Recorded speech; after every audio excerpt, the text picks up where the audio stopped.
Don't just live for tomorrow, or just live in yesterday. Just be glad for all you have that's in today.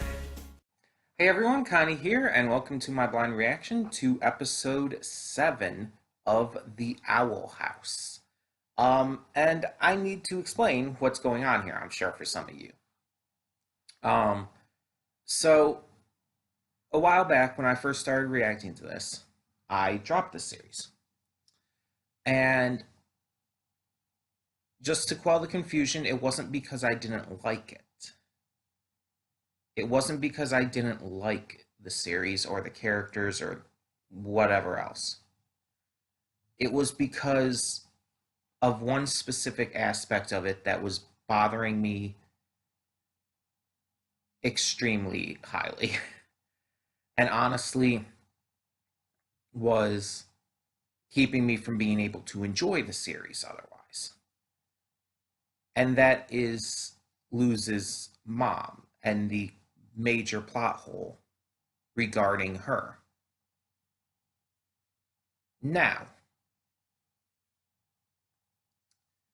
my initial plan when I was watching was I was going to give it till episode 10 to see if it addressed it. I was told, which I wish I was, looking back, I really wish I hadn't been, because I do consider that a spoiler, but I was told that it wasn't addressed by episode 10. And so I dropped the series because I felt it was too big of a plot hole, and it just, again, was distracting me from being able to truly enjoy the series. So let me explain.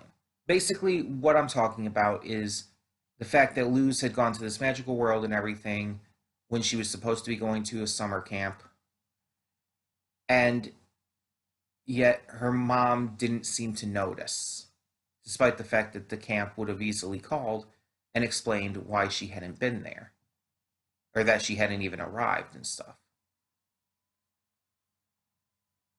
And yet it never touched on that.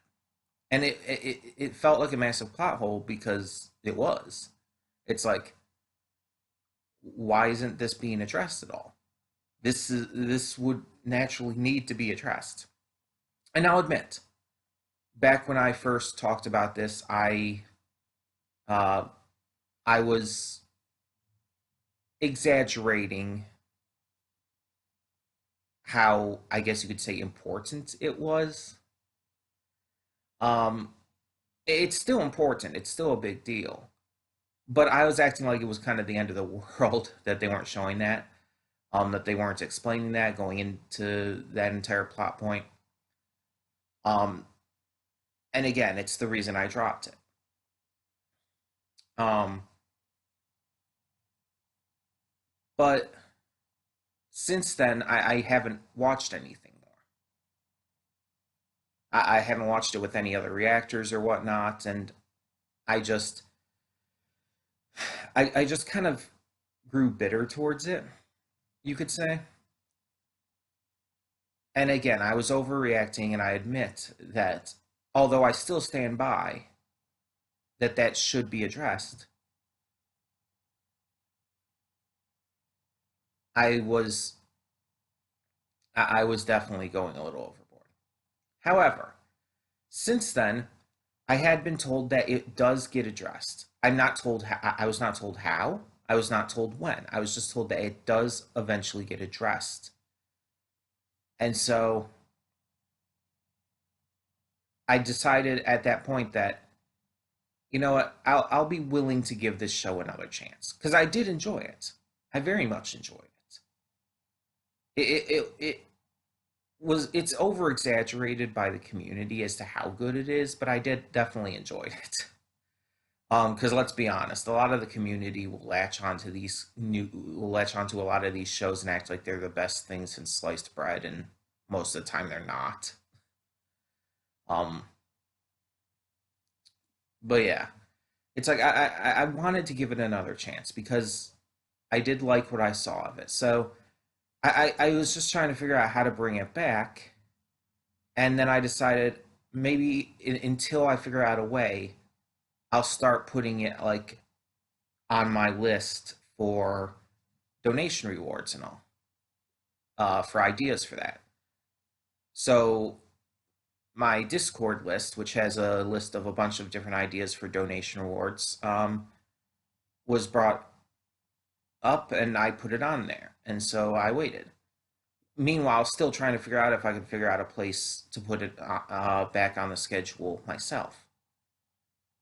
And well, then things happen. And as you know, this is replacing a slot with Higurashi.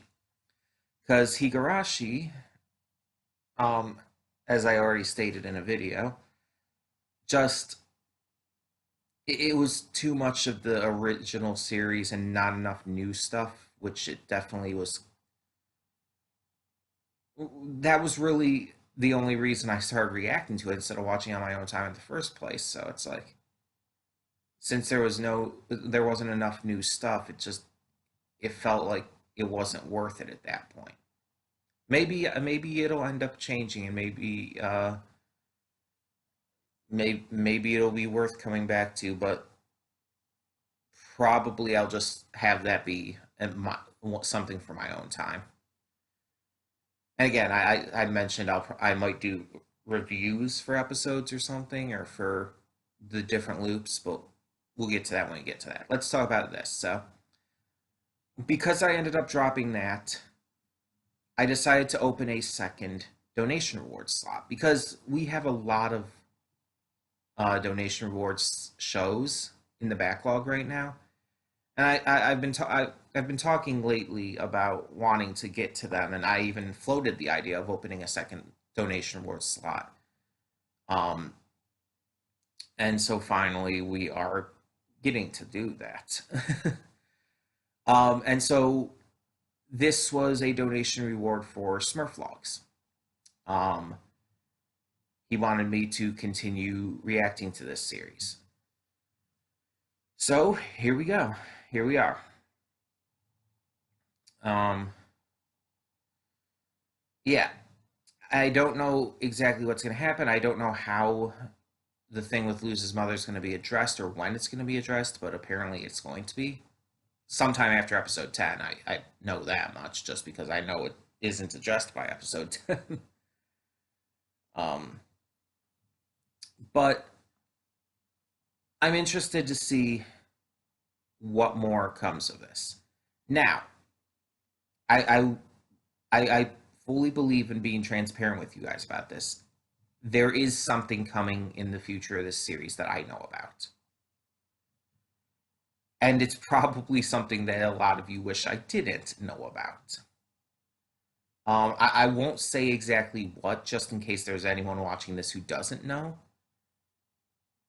But I'm trying to figure out how to put it to where it doesn't actually spoil it. Let's just say it was probably the most hyped up thing talked about recently with this series. It was everywhere on social media, and I couldn't avoid it. It's like I constantly saw it everywhere. I don't know all the details behind it, but I do know it's a thing. And I can't even say like if I have any just initial thoughts on it. Not just because I'm trying to avoid spoiling anyone who might not know about it yet, but just because I don't know the context of how it happens. So I need to see that before I can really say what I think of it. But yeah, so a lot of you probably would have loved to see my initial reaction at finding that out, at seeing that and everything, but I do already know. And I'm sure a lot of you can already tell what I'm probably talking about. um, but yeah, point is, in the end, I'm giving this another shot. Because again, I liked the show. I never disliked it. I never thought the show was bad. It wasn't perfect, and it did have maybe a couple little issues here and there. And then there was the little bit of issues with covering everything that should have been covered already. um, in my opinion, at least. But at the same time,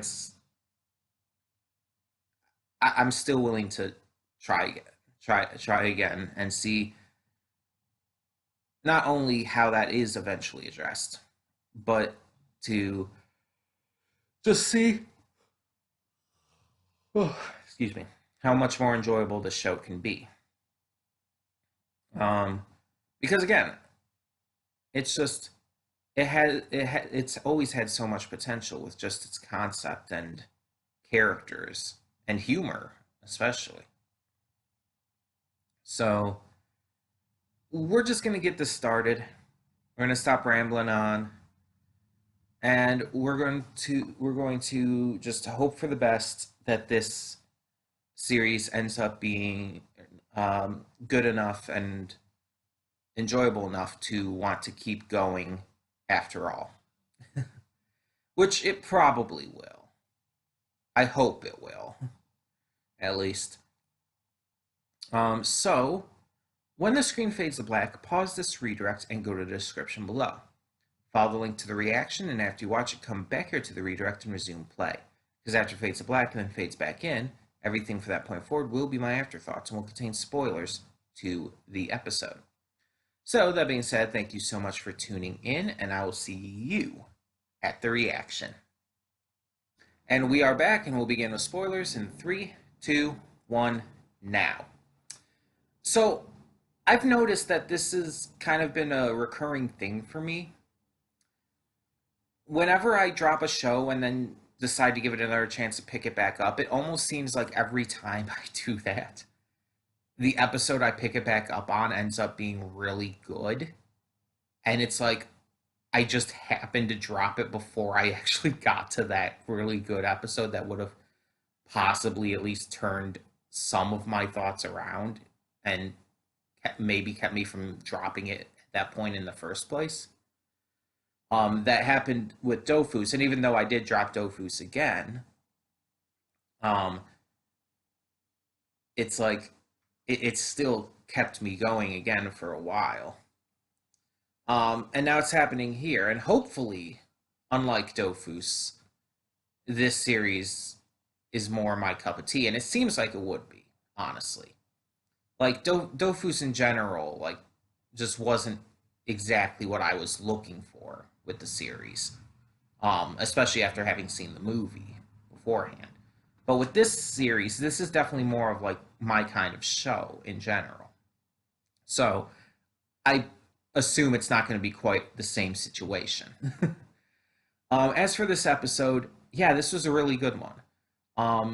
It developed Amity as a character, introduced her siblings, and just was really interesting in terms of its ideas and just everything it showed.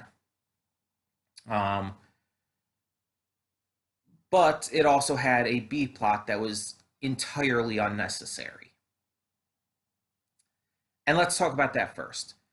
So the B plots, while everything was happening with the library, Amity, Emera, Edric, all of that, there's a small B plot going on about King and Ida having to babysit, basically, the 3 bat children of the Bat Queen with promise of a reward upon completion. And the idea of this isn't like a bad concept, but it wasn't entertaining. Nothing came of it outside of maybe that whistle being important.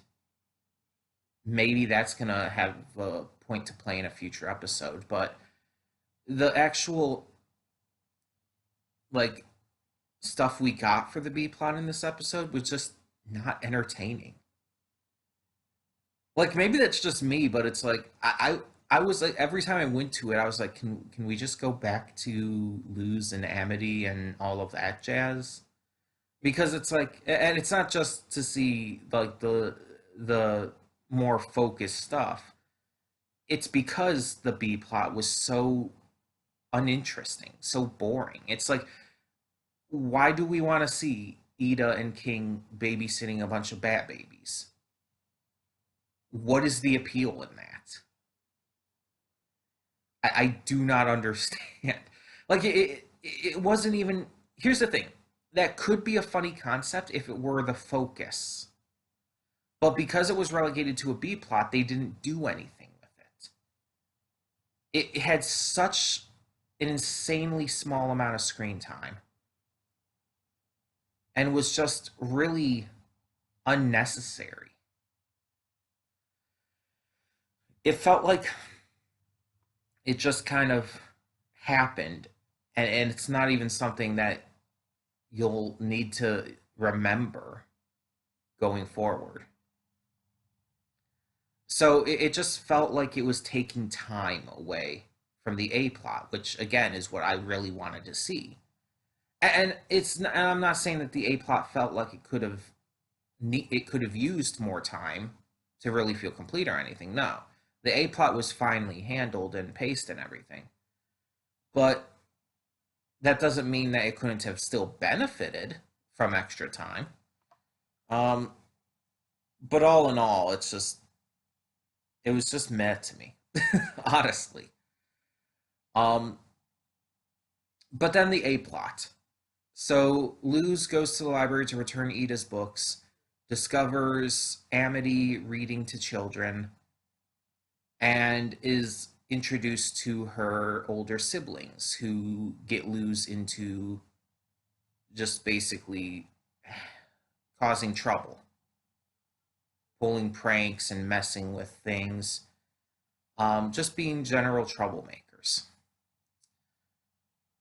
She ends up discovering Amity's diary on accident, and while trying to convince Edric and Emra to not read it, she ends up getting caught by Amity, who misunderstands the situation and labels Luz a bully because of it.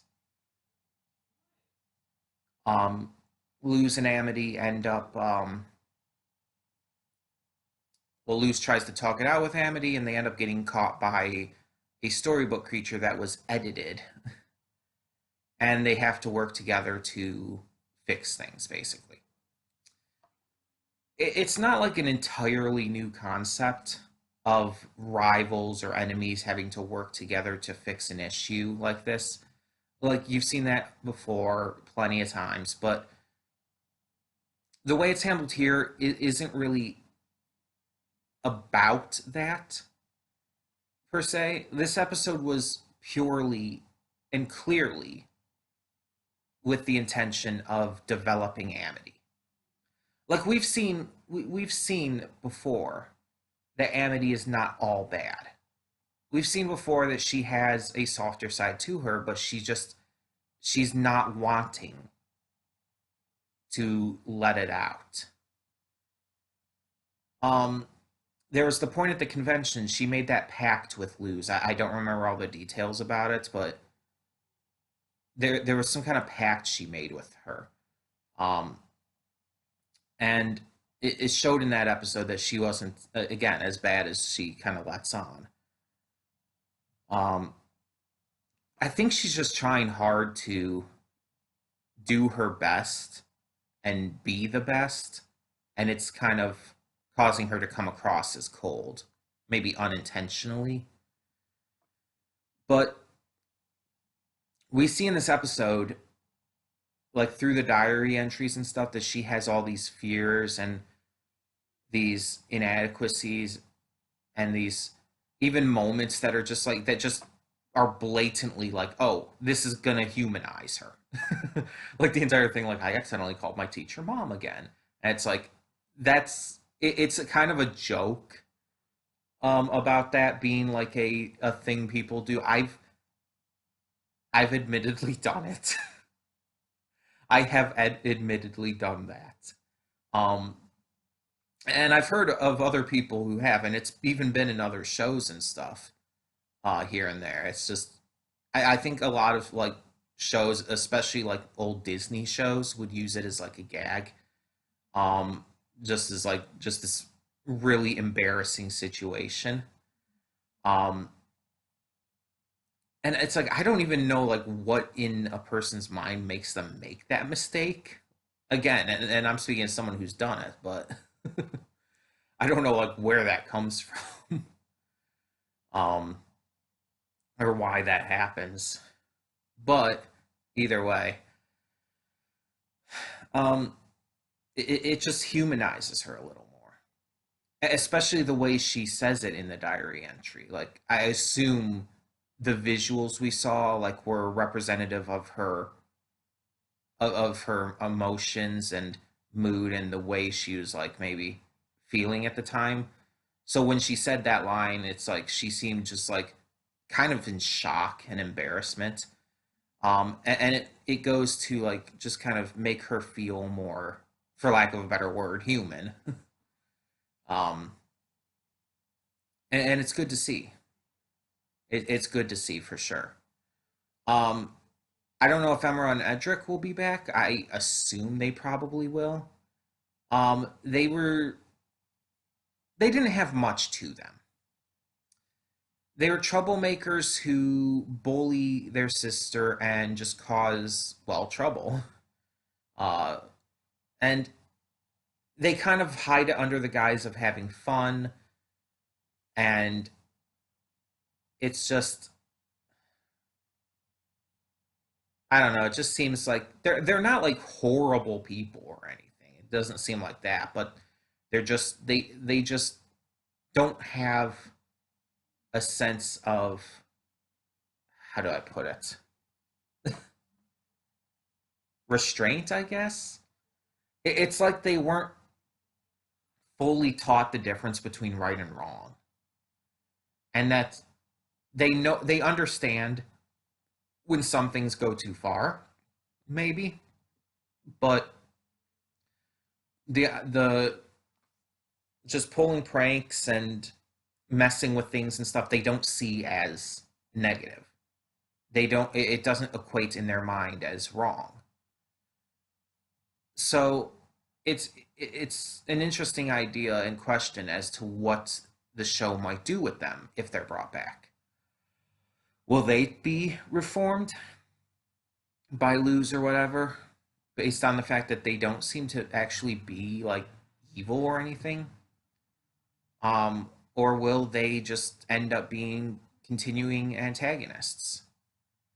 There's also the thing like, will it be explained why they call Amity Mittens?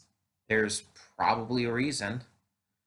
I guess maybe we'll find out. But yeah. Now, another thing that this episode did to humanize Amity was her interactions with her siblings. She was extremely embarrassed and even off put by them, showing that even someone who's been as cold as she has those kind of situations in her life too, where others mistreat her. And it kind of breeds what a lot of people have referred to as a cycle of abuse, even though it's not as heavy as we that we can see at least here. It's not as heavy as like some others in other shows like Shira, for example.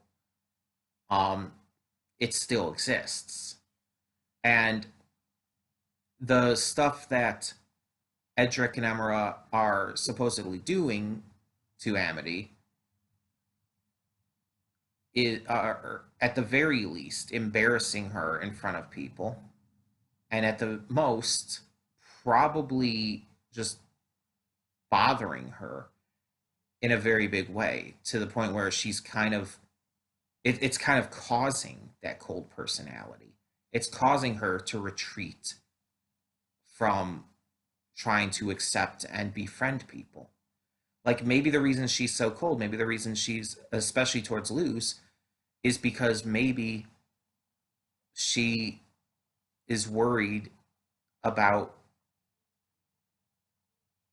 being accepted, being kind of just looked positively upon by someone because she's so used to her siblings being dicks.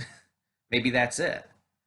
Hopefully, it goes more into this though, because I definitely would love to see more, more delving into Amity's background with her siblings and just developing her more as a character because there's so much potential there.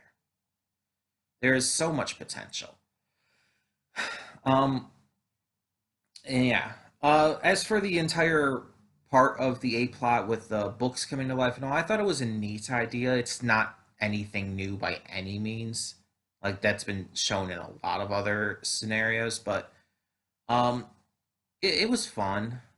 I like the idea of like, oh, you can add stuff to these characters, or you can write stuff in that like will change things or whatnot. But it's not always exactly helpful if you don't know like what you're doing, like with Luz's magic wand or whatever rod. um, I think that's a neat concept. It's been done before, but it's still a neat concept that was well enough handled. Um, it was definitely the least interesting part of this, though. The most interesting was just the interpersonal character relations that this episode delved into. Um, my only issue with that part of it, things though, is that after um after Luz went to try and comfort Amity because of Amity being upset at the diary and everything, I unless I'm mistaken here, unless I'm forgetting something, I think Edric and Emerald just kind of stopped being in the episode because it was like focused entirely on at that point on Luz and Amity taking on oh my, I can't think of his name, the storybook character. It's like from that entire point before that though, it's like they were left in Amity's secret room. They like said they like kind of left Luz behind. I'm looking at it. I'm kind of scrolling through it, clicking through it. It's like they're talking to Luz, and then she runs off to find Amity, and then they're just gone. You don't see them again. There's not really a real conclusion to them in this episode. They just kind of like disappear. They're just like, okay, they're here 1 minute, then Luz goes to see Amity to go try and apologize and comfort her, um, and then they're just gone. Edric and Emera are just not there anymore for the rest of the episode. Did they leave the library? Maybe I missed a line of dialogue, or maybe I just forgot something here, but I don't know. It just seems like there's something missing. Um, and I know the focus was more on Luz and Amity, um, and all of that, and they were just the instigators, but still, it's like it just feels like they just kind of vanished from the story suddenly. It's not as egregious as say Fugo in JoJo Part 5, where he just kind of left the story and just never really appeared again, except for like flashbacks and stuff. And it's just like he just kind of was ended as a character in the story just really suddenly and randomly. It's not as bad as that, which was just really jarring, honestly, and one of the biggest issues with Part 5 of JoJo for sure. But it's noticeable here still, and it just feels like they were just kind of waved off in the end of the episode. Which again, I'm not like horribly offended by or anything, but it was noticeable. But overall, I really did enjoy this episode. It was still a really good episode. and it did a lot to build up Amity as a character. Honestly, more so than she had been prior to this. Um, and I wouldn't say that things are completely better by the end. I wouldn't say that Luz and Amity are friends, but I would say that they're on their way, especially with Luz letting Amity borrow the book, which she is one that she didn't have. It's also that's also an interesting thing about Amity as well, that she's into this human book series. And I think it was mentioned in the past of the series, like early on, maybe that. In fact, yeah, I think the first episode that human stuff manages to find its way to the Boiling Isles occasionally, because I think Ida ends up selling some of it here and there. I think that was like how we met Ida in the first episode. But yeah, it's like, so I assume that's how Amity got her hands on the books, that they just managed to find their way to the Boiling Isles somehow. So either way, I'm definitely more excited and ready to get back into this than I was before watching the episode. So let's hope that the future episodes do manage to um, continue to impress me like this. Oh, excuse me. Um, because that's really the best thing I could hope for here. Uh, but yeah, tell me in the comments below what you thought of episode 7 of The Owl House, and thank you so much for tuning in. For now, I'm Connie and I'm signing off. See you all next time.